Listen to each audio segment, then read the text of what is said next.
Antes de começar esse vídeo, eu só queria dizer que nenhuma trajetória é igual. Então, eu vou falar sobre as coisas que deram certo pra mim, mas isso não significa que vai dar certo pra ti, e você não precisa se sentir pressionado a fazer isso. Então, ouça sem pressão, ok? A única coisa que eu fiz que os outros me disseram pra fazer que deu certo foi fazer Enems antigos e simular o dia do Enem pra controlar o tempo. Olá, pessoas! Queria começar dizendo que por trás de vídeos de bicho e passei em medicina, existem muitos nãos que houveram antes, ok? Então, é comum. Eu pensei em desistir várias vezes. Então, eu dedico esse vídeo a você que está começando ou que está há muitos anos tentando já e já pensou em desistir várias vezes, porque isso aconteceu comigo. Agora eu quero falar um pouquinho da minha trajetória com vocês. Eu fiz 3 anos de cursinho presencial. Antes disso, a partir do segundo ano do ensino médio, eu estudei online. Segundo ano do ensino médio, eu estudei só redação. Terceiro ano do ensino médio, eu fiz um curso com todas as matérias do Enem online. E aí eu cansei de cursinho online, tava por aqui de cursinho online, e resolvi, vou estudar presencial. Conheci o método de medicina na sede de Novo Hamburgo. Fui lá e me inscrevi para o curso que é de manhã e de tarde, especial para quem quer passar em medicina.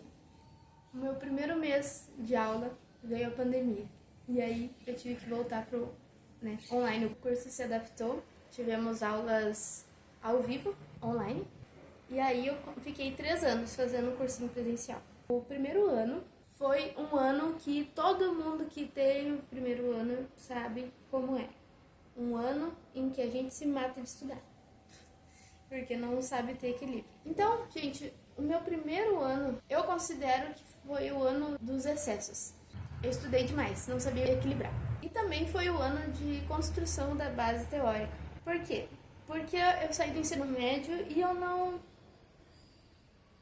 tinha as matérias. Tinha muitas matérias que eu nunca tinha visto na vida, porque eu estudei em escola pública. O ensino não é assim tão completo. Meu segundo ano eu considero que foi um ano de reforçar aquela base teórica que eu tinha aprendido no primeiro e reforçar aquela prática de exercícios. Meu terceiro ano eu considero o ano do equilíbrio.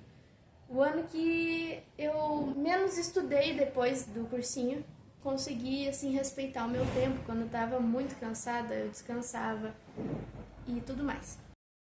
Mas então agora eu quero falar um pouquinho sobre as estratégias que eu usei em cada ano.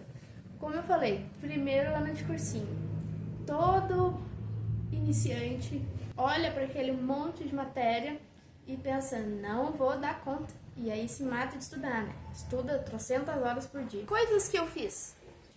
Eu prestava atenção nas aulas. Todo mundo diz que exercício é necessário, só que eu não tinha a base teórica, eu precisava construir ela. Então eu prestei muita atenção nas aulas. E eu anotava durante as aulas. Esse era o meu resumo. Ah, mas fazer resumo toma teu tempo e tal. Sim, gente, eu tentava fazer o máximo pra não fazer resumo fora do horário de aula, pra eu ter tempo de estudar outras coisas e fazer exercício. Mas às vezes eu precisava dedicar um tempo ao resumo. Eu não queria perder muito tempo fazendo resumo fora. Então eu tentava acompanhar o que o professor dizia e anotava durante isso e fazia meu resumo. Nem sempre dava certo. Eu pausava às vezes e tinha que deixar fazer o resumo depois. Sim, isso tomava o tempo dos meus exercícios.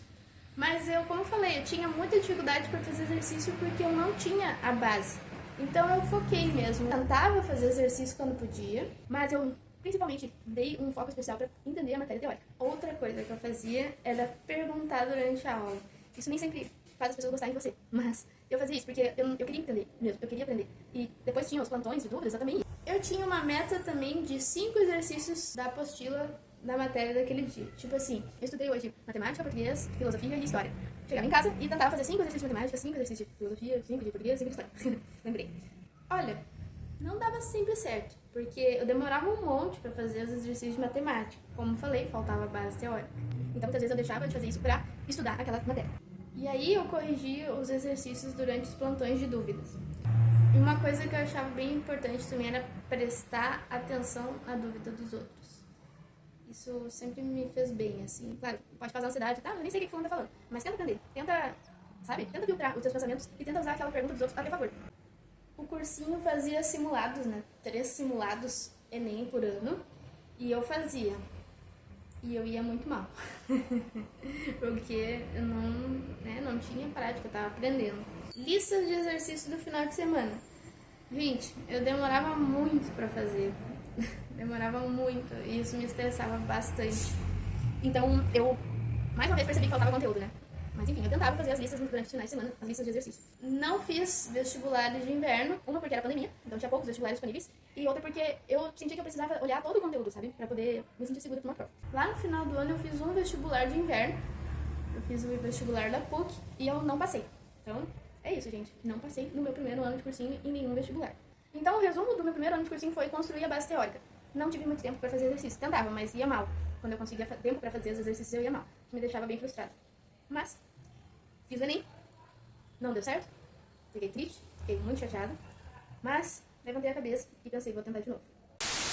Meu segundo ano de cursinho, eu considero que foi o ano de reforçar aquela base teórica que eu tinha feito no ano anterior e dessa vez começar a praticar mais valendo. Eu não consegui aprender todos os conteúdos no meu primeiro ano, é normal. Então eu sabia que tinha conteúdos que eu precisava aprender no segundo ano, como por exemplo o eletromagnetismo, né? Porque física nunca foi meu forte, matemática nunca foi meu forte. Então, meu segundo ano de cursinho, eu cheguei lá, né, os mesmos professores, as mesmas matérias, ai que tédio, sim, é tedioso, mas eu sabia que eu tinha muita coisa para aprender ainda. Então, de novo, gente, prestei atenção nas aulas. Eu tô rindo porque a maioria das pessoas às vezes diz pra tu não prestar atenção pra tu fazer exercício durante a aula. Eu ainda não me sinto segura pra fazer isso. Então, eu prestava atenção nas aulas. Sabe aqueles resumos que eu tinha feito ano anterior? Eu peguei eles e eu revisei eles durante as aulas. E eu também corrigi eles, né? Porque eu descobri que eu tinha notado coisa errada, normal. Então, eu fazia um reforço desse conteúdo. Quando eu vi que tinha uma coisa que eu não tinha notado, eu anotava. E assim vai. Eu também continuei perguntando durante a aula. Por mais que isso fosse um pouco constrangedor às vezes, porque eu sei que tem gente que não gosta que tu fique perguntando durante a aula, mas, como eu falei, eu tava ali pra aprender. Aí, eu tinha uma meta de 5 a 10 exercícios por dia da matéria daquele dia. Como eu falei, né, antes, se eu tive história naquele dia, eu chegava em casa depois do cursinho e tentava fazer 5 a 10 exercícios de história. Dessa vez deu um pouco mais certo, porque eu já tinha visto todo o conteúdo, então eu estava começando a ter mais facilidade em algumas matérias, como história, português, essas coisas. Matemática eu ainda tinha bastante dificuldade. Eu abandonei as listas de exercícios de final de semana, porque eu tava vendo que não tava me ajudando, me cobrar demais pra terminar aquelas listas longas de exercício. Então, eu usava o final de semana pra recuperar a matéria que eu tinha atrasado durante a semana. E isso é uma outra coisa, gente, que a minha coordenadora do curso falou. Você vai atrasar a matéria. Não tem como você não atrasar. Por isso, tu já programa um horário na tua semana pra tu recuperar aquela matéria que tu se atrasou. Entendeu? Preveja o teu erro. Ninguém é perfeito. Em vez de as listas de final de semana, também fazer as listas que os professores mandavam e os exercícios da apostila. Eu já não sei mais qual dedo que tava aqui, então eu vou parar de usar esse método. Eu fazia os simulados do cursinho de novo e o meu desempenho começou a ficar mediano. Assim, ainda longe de conseguir passar. Enfim. Aí eu fiz alguns vestibulares de inverno pra treinar tempo de prova, treinar ansiedade, treinar o fato de tu estar num lugar que tu nunca viu antes, né, ver pessoas desconhecidas. Isso é uma coisa que eu precisava treinar bastante, né? Eu tinha muito medo de não dar tempo de terminar a prova. Então eu usei esses vestibulares de inverno no meio do ano, fiz uns 3, pra conseguir treinar isso. Aí no meu segundo ano, como vocês sabem, as listas rodam muito, né, de vestibular. Então eu acabei passando em alguns vestibulares, não lembro quantos. Mas eu também tive outros que eu não fiz e não passei, que era pra ser considerado fácil de passar e eu não passei. Fiz o vestibular de verão e também acabei passando em outras chamadas, né, chamadas posteriores, em alguns vestibulares. Ainda assim, eu olhava pra Enem e via que eu tava muito longe de alcançar o que eu precisava. E, gente, agora, por último, mas não menos importante, no meu segundo ano eu comecei a fazer terapia com psicóloga. E isso foi muito bom pra mim, muito bom, porque eu não sei nem o que dizer pra vocês, mas terapia é sempre muito bom. A gente conhece mais sobre a gente mesmo, a gente se culpa menos, a gente aprende a superar a dor dos nãos no vestibular e etc. Muitos etc. Então, faça terapia, é bom, é bem bom. Ah, mas eu não preciso. Às vezes a gente acha que não precisa, eu achei que não ia precisar, e às vezes tu espera demais, tu espera as coisas ficarem muito difíceis pra ti pra tu resolver tomar uma atitude. Não precisa. Enquanto tu tá bem, pode começar, não tem problema, não tem restrição. Eu aprendi muito com a terapia. Então, resumo do meu segundo ano de cursinho foi esse. Eu reforcei a base teórica e eu comecei a praticar mais. Chegou o Enem daquele ano, eu fiz, eu não corrigi, eu esperei sair a nota primeiro, porque não me fazia bem ver os meus números de acertos, porque a gente sabe que o TRI varia muito. Então, eu comecei a fazer assim, né? Não olhar o meu número de acertos. Não passei. Isso foi bem marcante pra mim, porque aquele ano eu achava que eu ia conseguir, sabe? Por mais que eu tava longe, assim, eu pensava, não, pode dar certo. Porque realmente, a prova pode ser diferente naquele ano. Mais uma vez foi difícil receber, outro não, tá? Eu acho importante dizer isso. Tu olha assim pro teu desempenho e tu vê, tô bem longe ainda. Então foi bem frustrante.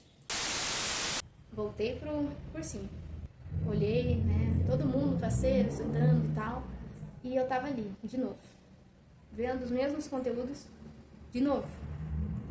E eu cheguei, gente, sinceramente, cheguei na minha coordenadora do curso, a Angelita, que é uma pessoa maravilhosa. E disse pra ela assim: eu tô sem motivação, eu não tô conseguindo estudar.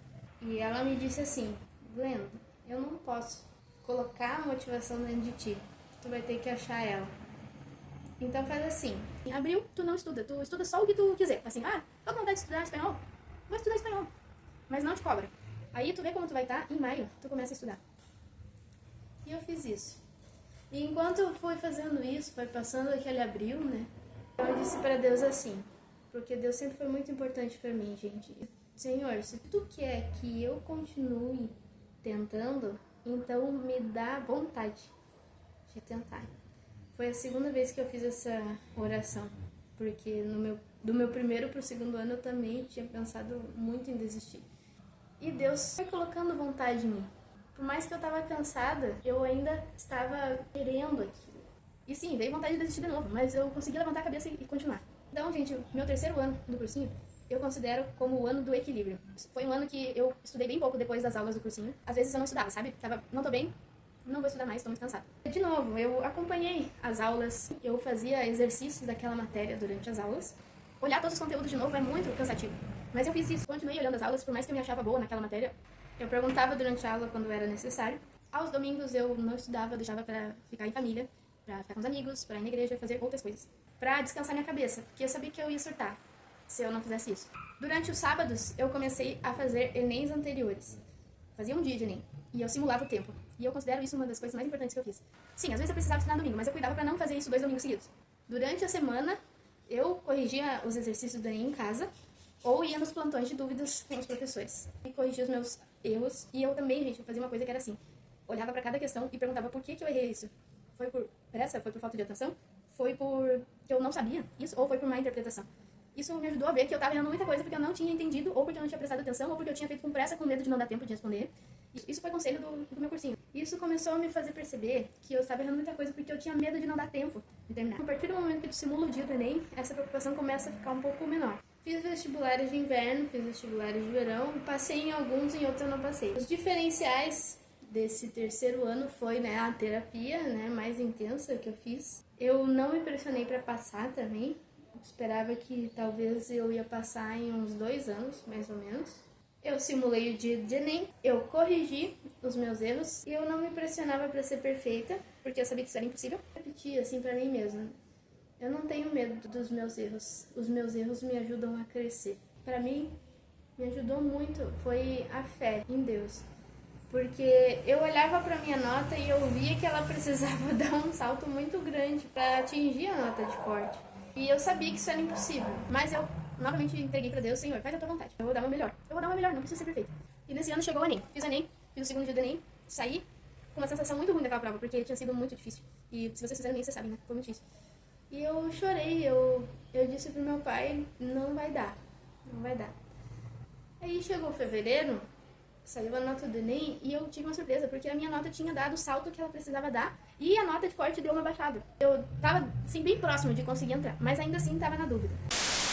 Eu acabei passando em terceira chamada na Universidade Federal de Ciências da Saúde de Porto Alegre e foi um dia, assim, muito um salto do nada, assim. Foi um dia muito incrível, porque eu tava no cursinho quando eu descobri que eu tinha passado. Então, eu abracei uma amiga minha, chorei ali, abracei a Angelita, coordenadora do curso, abracei meus professores, abracei minhas outras amigas, tirei foto, né, liguei pra minha família, foi muito legal, né, essa experiência. E eu queria dizer pra vocês que eu ainda não acredito que eu tô fazendo esse vídeo, eu ainda não acredito que eu passei em medicina, porque eu mostrei pra vocês, eu vi as minhas notas e eu sempre pensava: acho que não vai dar, né. E o ano que eu achei que ia dar foi o ano que outro ano que eu não passei, então eu perdi essas esperanças, assim. Então eu queria dizer pra ti que tá tentando medicina ou que tá tentando outros cursos dos seus sonhos, é normal a gente pensar em desistir. E é normal a gente acreditar que não vai dar certo, achar que é impossível, porque eu pensei assim. Mas sempre tenta lembrar por que tu tá aqui, por que tu tá querendo esse sonho. E levanta a cabeça. Eu espero que essa minha trajetória possa te motivar, possa te ajudar a levantar a cabeça e tentar de novo. E não se pressionar para ser perfeito, porque ninguém é perfeito. Vai lá e dá o teu melhor. O teu melhor não é o impossível. O impossível é o impossível. Dá o teu melhor. Eu gostaria então de agradecer a pessoas muito importantes, como primeiramente Deus, que me ajudou muito nessa etapa a manter calma, a levantar a cabeça, como eu contei pra vocês. Eu queria agradecer as minhas psicólogas, porque elas me ajudaram a ver que eu não sou perfeita e aceitar isso. Queria agradecer também a minha família, que muitas vezes me apoiou, me abraçou quando eu precisei. E eu gostaria também de agradecer ao Método Medicina e a Angelita, que é a coordenadora da sede de Novo Hamburgo, por todo esse apoio que vocês me deram durante esse tempo até eu conseguir meu sonho. Muito obrigada, gente. Eu agradeço muito a Deus pela vida de todos vocês. E é isso. Espero que tenha ajudado toda essa minha trajetória contada aqui pra vocês. Eu tentei mostrar a realidade e não aquela coisa assim, nossa, super idealizada. Porque eu não me sinto uma pessoa idealizada. Eu me sinto uma pessoa comum. Então, gente, muito obrigada se você assistiu até aqui. Muito obrigada. Se ajudou a ti e você acha que vai ajudar seus amigos também, compartilhe para que eles possam também ser motivados por essa mensagem, tá bom? Muito obrigada. Um beijo para todos vocês.